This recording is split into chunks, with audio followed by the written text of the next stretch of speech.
Então, esse encontro tem a proposta, queridos, de falar sobre cheque. Aí, claro, você já me pergunta, né? Em plena expansão digital, relações cada vez mais digitais, sobretudo relações bancárias, relações de transações, ainda se usa o cheque, né? Uma coisa tão anos 90, uma coisa tão do passado.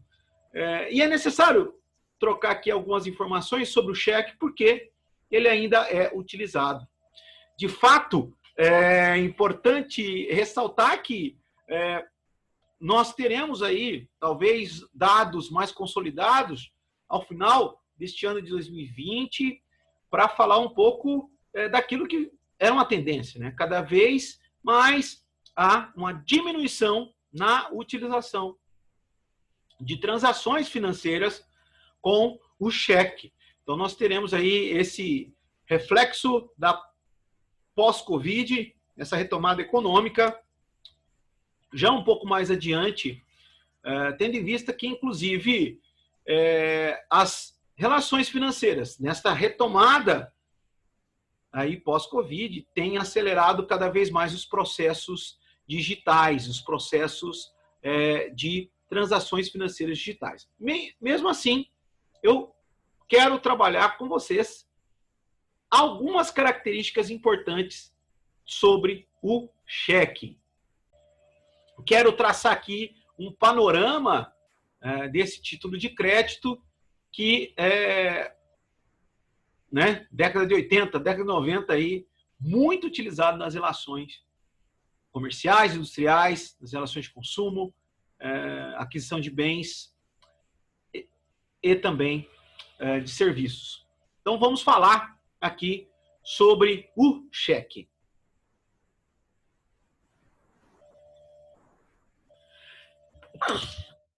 Me desculpem. Compartilho aqui o material que preparei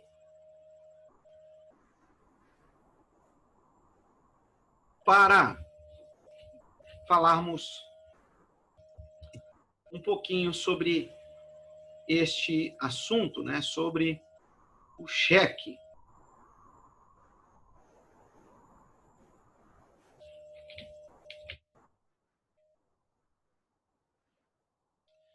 O cheque, né, ele está conceituado com todas as suas regras e aplicações na Lei 7.357 de 1985.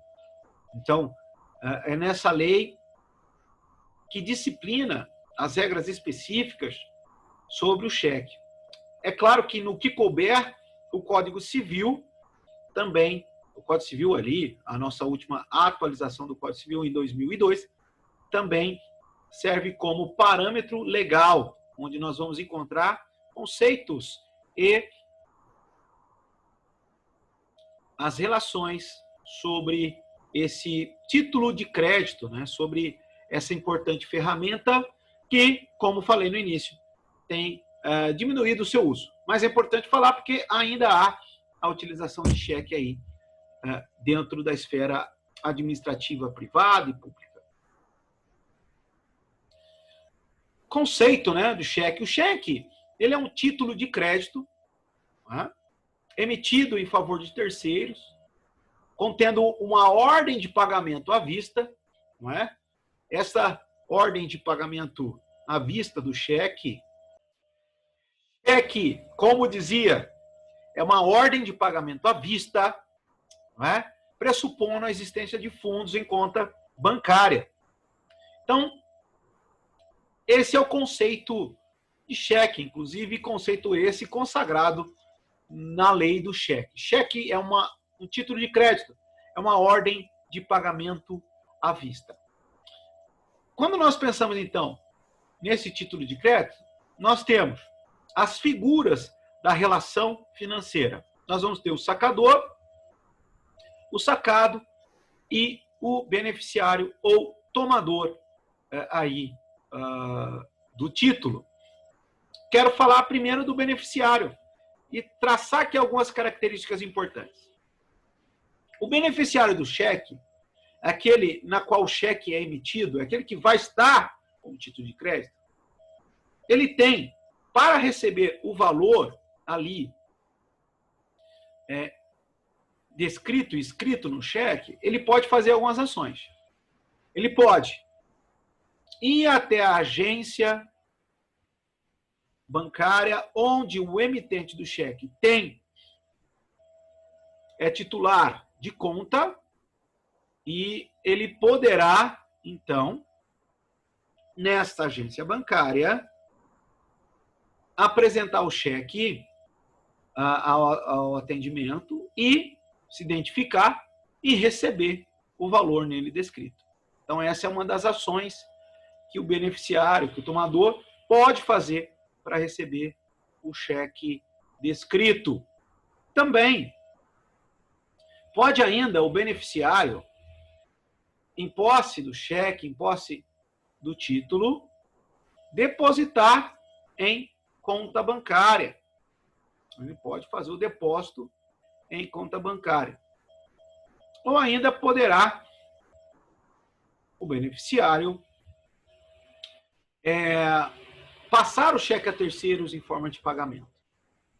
Então, essas são as principais ações que o beneficiário poderá então, executar para apresentar o cheque e receber o valor. Né? Então, o beneficiário poderá ter e fazer essas ações. Quando nós pensamos, então, nas informações que o cheque contém, você vai verificar que o cheque contém o nome e a identificação do emitente. Então, o cheque tem aí esse aspecto formal, ele vai trazer o nome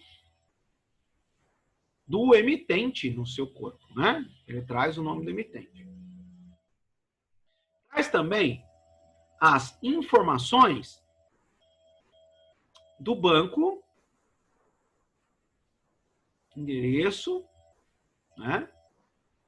Dos quais o emitente é o titular de conta bancária.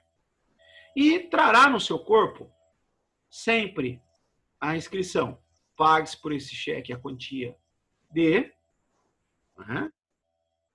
E centavos acima. Então, nós temos o espaço aqui para o preenchimento numérico quando o valor do cheque tiver centavos. E nós temos a indicação também da possibilidade de indicar o nome do beneficiário. Pague-se por esse cheque a quantia de centavos acima, ou a sua ordem, né? Indicando a possibilidade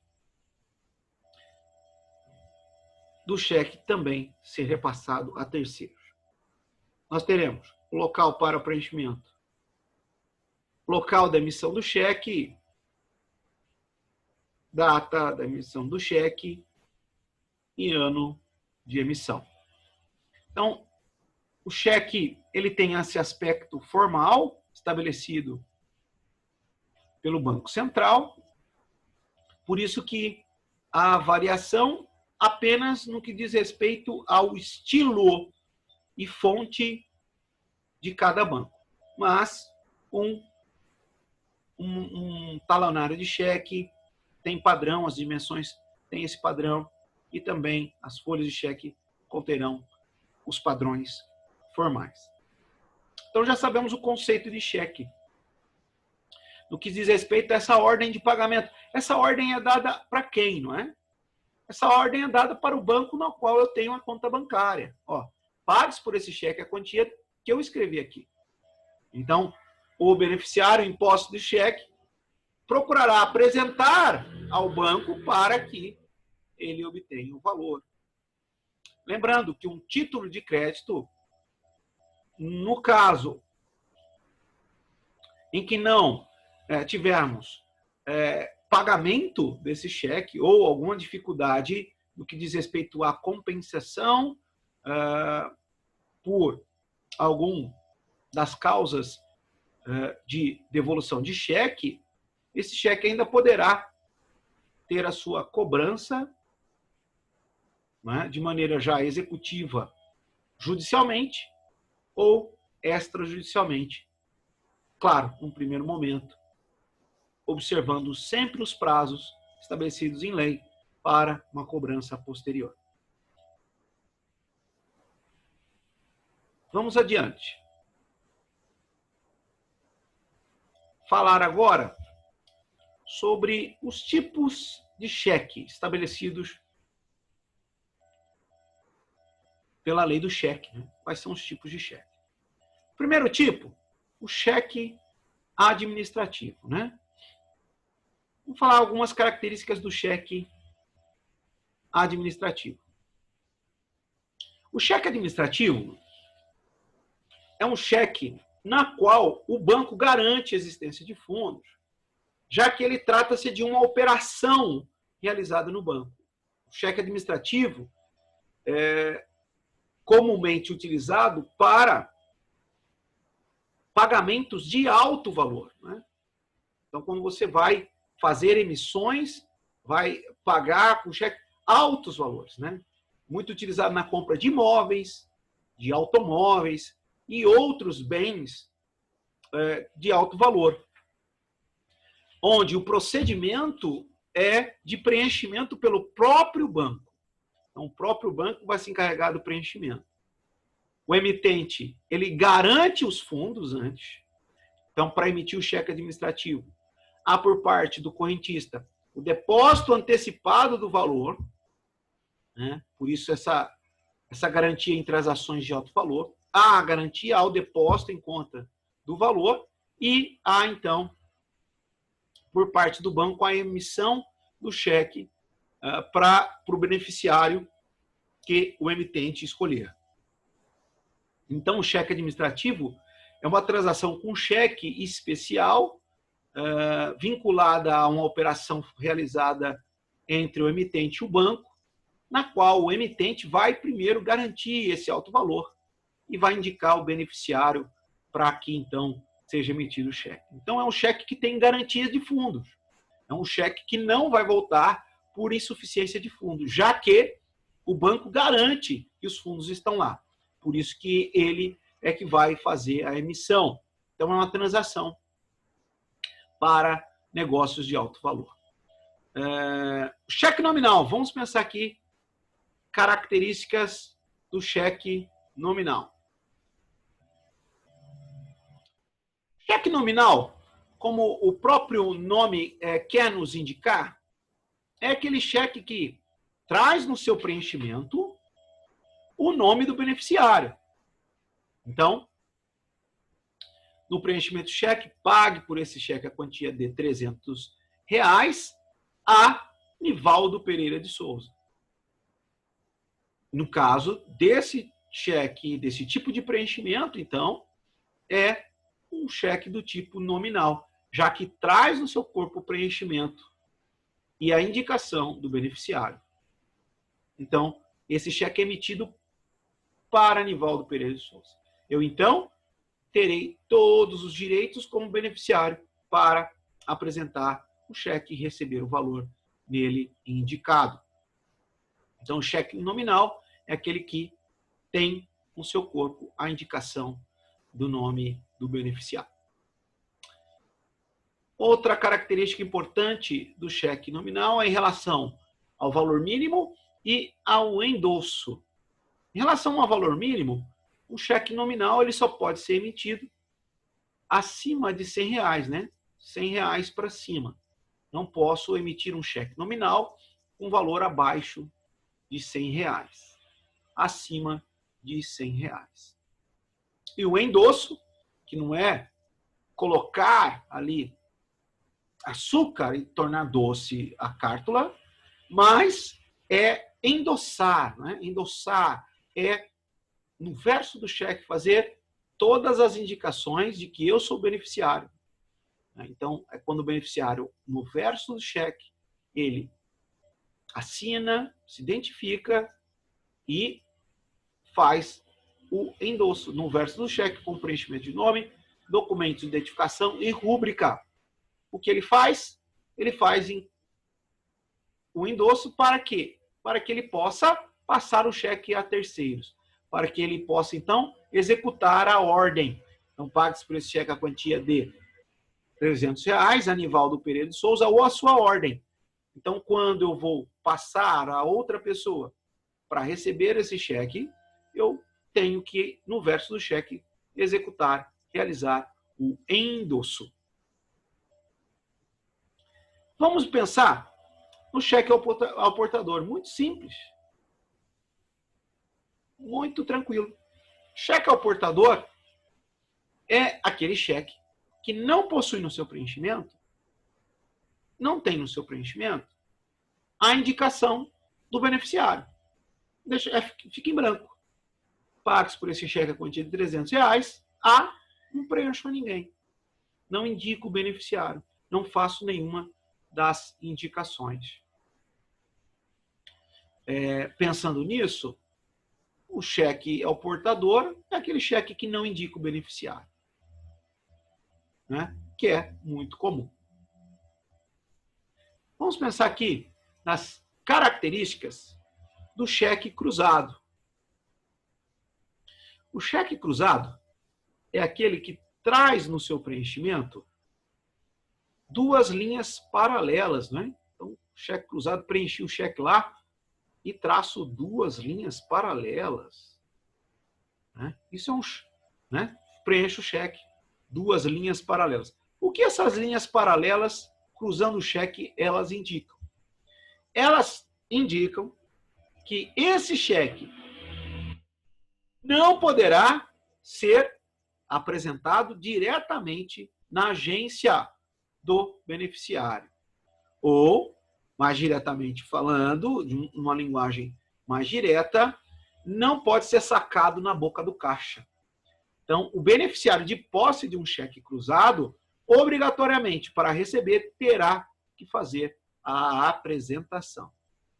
Então, obrigatoriamente, um cheque cruzado tem que ser depositado para, então, poder se efetuar o recebimento do valor nele indicado.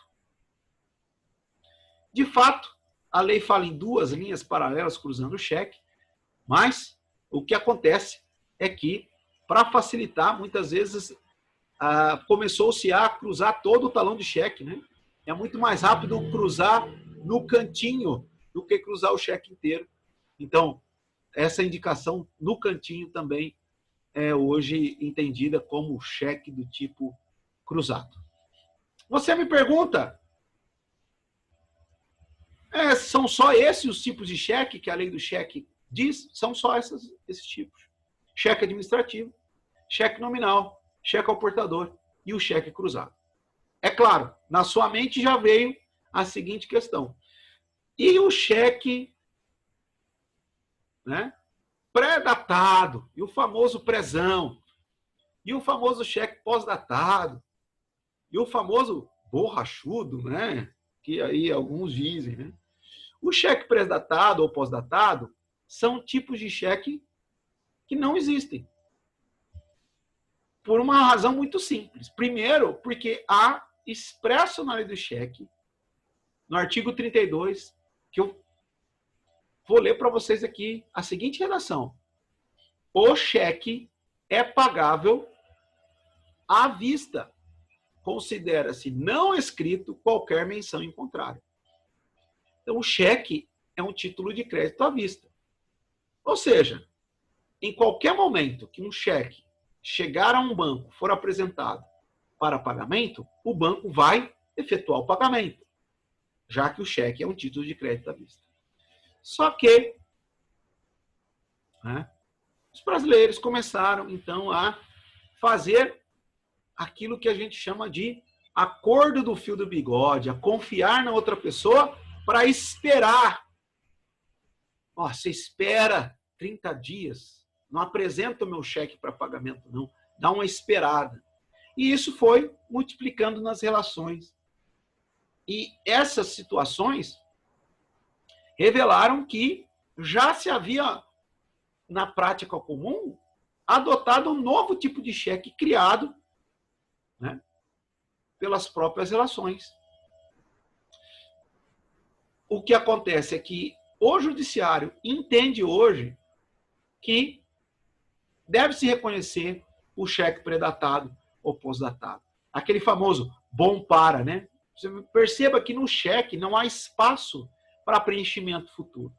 Mas aquele famoso bom para que se escreve lá, para tal dia, né? A legislação, através de julgamentos de ações que chegaram ao STJ, fizeram com que, inclusive, o STJ subulasse esse assunto na súmula 370, que eu leio para você. Caracteriza dano moral a apresentação antecipada de cheque pré-datado. Ora, se a lei entende que é dano moral se eu apresentar um cheque pré-datado, significa que, embora expressamente nós não temos na legislação o cheque pré-datado ou pós-datado como um tipo de cheque, hoje já se entende que deve-se respeitar o prazo do cheque quando coloca bom para não sofrer aí qualquer que seja a represália por aquele que emitiu. É claro que vai ter que buscar para isso o amparo no judiciário. Então, estamos caminhando aqui, falando um pouquinho sobre cheque, falamos do conceito, falamos das características do título, falamos, inclusive, dessas características oriundas da Lei 7.357 de 85. Depois nós falamos dos tipos de cheque e, inclusive, da característica desse tipo especial criado em convenção, que é o cheque pré-datado, o cheque pós-datado. Vamos falar dos prazos para apresentação.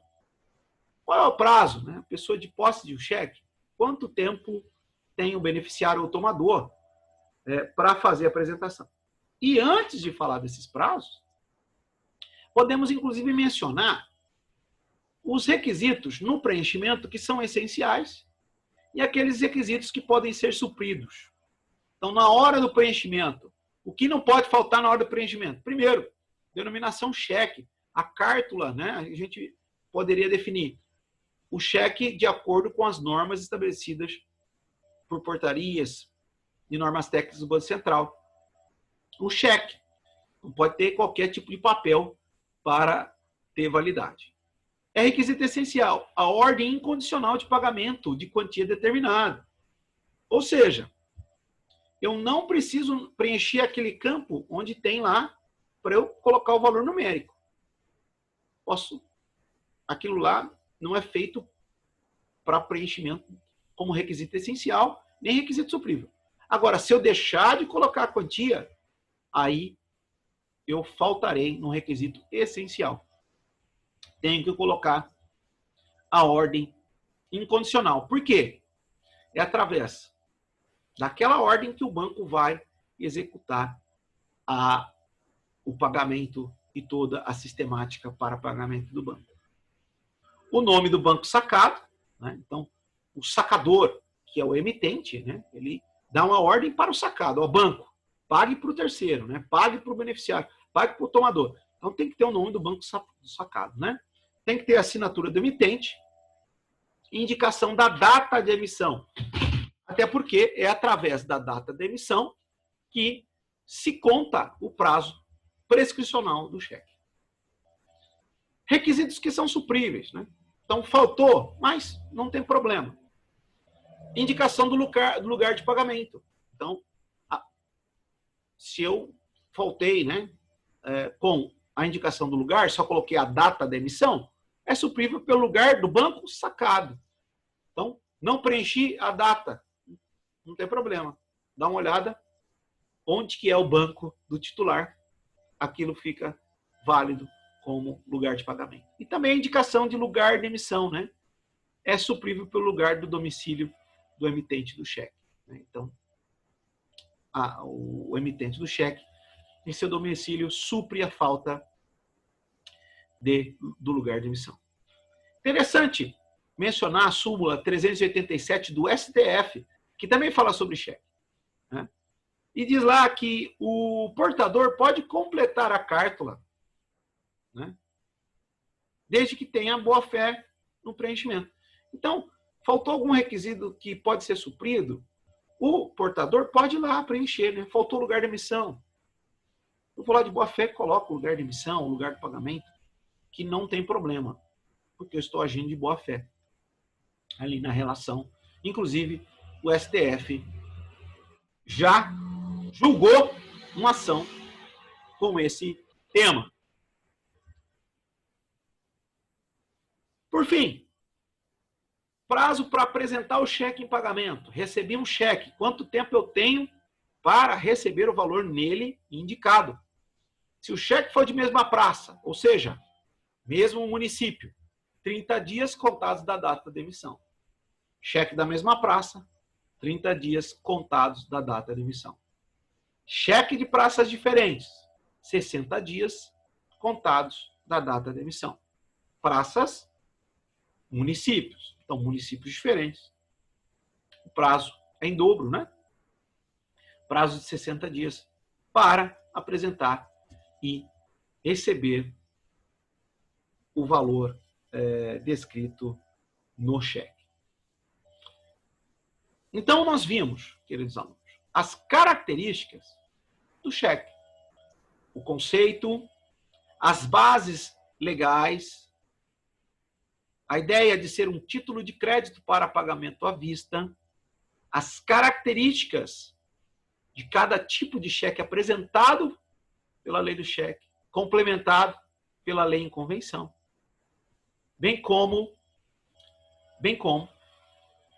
requisitos essenciais para o cheque ter validade e requisitos supríveis, culminando no prazo prescricional para a apresentação do cheque. Em outro encontro, nós vamos falar sobre o prazo prescricional para a cobrança de um cheque e também do cadastro de emitentes de cheques sem fundos. Então, não perca nosso encontro, fique atento, que nós falaremos sobre esses assuntos. Prazo prescricional para cobrar um cheque e vamos falar do cadastro de emitentes de cheques sem fundos e alguns motivos de devolução de cheque.